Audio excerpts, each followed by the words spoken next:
Hermanos de Telehit, nos encontramos en un especial de lujo. Una banda fundamental en la historia del rock a nivel mundial se encuentra de visita con nuevo material discográfico. Un verdaderísimo honor poder platicar con Aerosmith. First of all, it's an honor. Thank you so much for the time of this interview. Thank you. Our pleasure. Cool. And now, congratulations because of the new album, amazing album. But after 8 years of the release of the last studio album, how did you know, okay, it's about time to start creating a new album? Well, we weren't late doing a record. We were busy getting to the new one. It was just one of those things. And, you know, life happens, too. I mean, we've been working on it. It's a lot of bands. I mean, sometimes they'll be gone from the scene. Then they come in, they do a record, and, well, they got a new record. Well, we've been on the road constantly over the last 11 years. We did do a record in the studio, you know, the blues record. You know, and we had some medical stuff. Ian, I had to have my knee replaced. Stevens had a bunch of shit, and you know, life too. You know, so but it just kind of building up to getting that record done. You know. Now, what could it be? Talking about the creating process, the biggest challenge about making that album?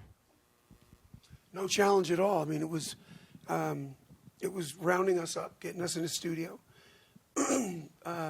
See, once we're in a room together with all our amps and stuff, the music starts coming out anyway. You know, it was rounding up a producer, Jack Douglas, and finding a place. It was really easy. It was quite easy. You know, but again, as Joe said, sometimes life gets in the way. You know, I'm going to get a new brain next month, so.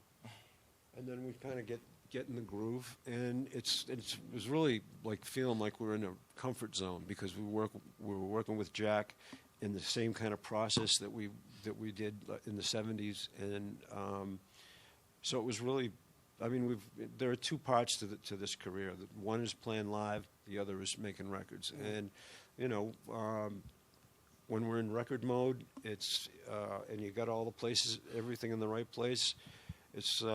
I mean, stuff's going to flow, like Steven said, and it's a matter of picking the right stuff and having it be up at the quality that you want it to be.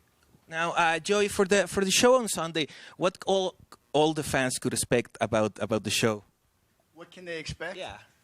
A really, really good Aerosmith show, because what we thrive on is the fans being as enthusiastic as they are here and as passionate as they are here. And when they are, that's when we work the best.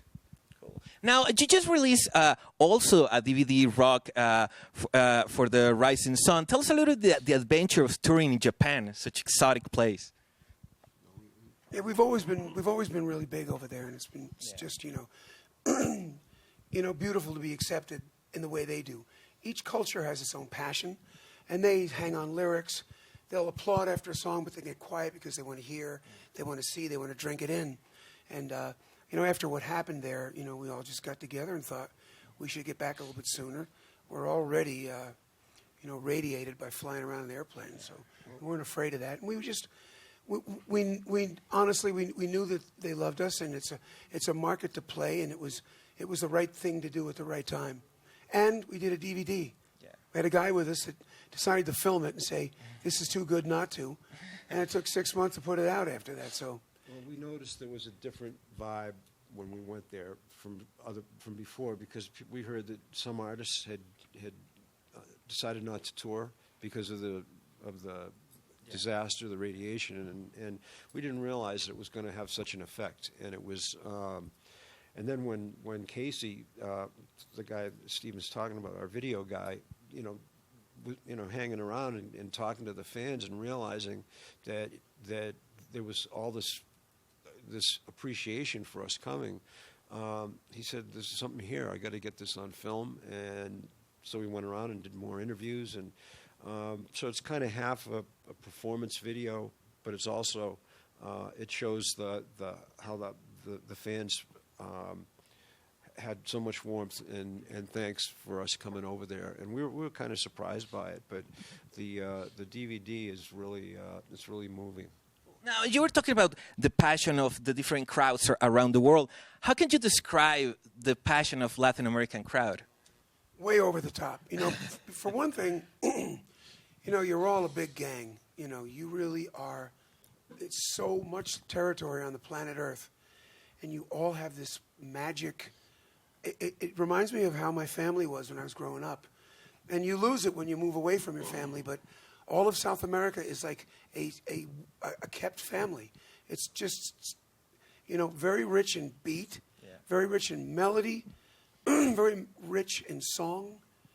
And it is Latin America's heritage to sing. And it's just, it's the greatest place. I mean, J-Lo used to tell me that, you know, we should come down here more. And I told her that this was one of our biggest territories because, you know, we feed off the audience and they go crazy for the songs.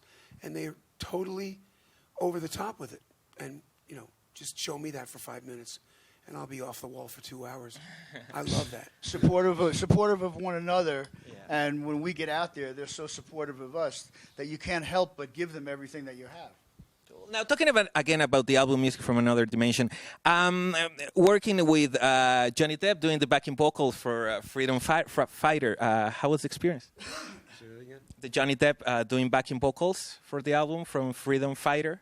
Well, we kind of have a tradition at our recording studios. Whenever we need some backup vocals, whoever's hanging out, they can sing. We usually ask them to stand around the microphone, and that was basically it. I mean, it wasn't like he took lead on something, or he was there because he's a friend of ours, and him and one of his buddies, Bruce, sat in and just sang background vocals on it. And but that was one of the benefits of recording in L.A. because you're right down the street from about 1,000 people that we know, but we never get to see. So it was great to have some friends in the studio that could sing. Now, yes, I guess it would be great and fun, all of your friends working for the album. And now, talking precisely, we're a music video, so I want to ask you about different music video in your career and tell me what you remember about the making of it. Start with Walk This Way with Run DMC. What do you remember about making Well, we were on tour, and Rick Rubin had an idea. They were already scratching it in the streets of New York, and spoken word was huge at the time. And they decided to sing it to that. They didn't want to, but and Rick called up our manager, Tim Collins, and asked us to come in. And I thought I was just going to do a couple of, you know, sing the verses or whatever, but they just had the beat going in the background. So Joe grabbed the guitar, and the rest is history. Played the lead again, and I sang, and it was a real magic moment in that, you know. That spoken weren't motivated. Let's say they weren't that motivated to do it. It was Well, Rick. no, Rick was driving it, and he said, "Listen, let's just try it. It doesn't have to go on the record. You know, let's just give it a try." And that's why they didn't do the lyrics. Built itself, you know. And I didn't argue with him about it, but you know, the Beastie Boys were hanging around, and it was a magic moment. You know, the one thing that's never said about that is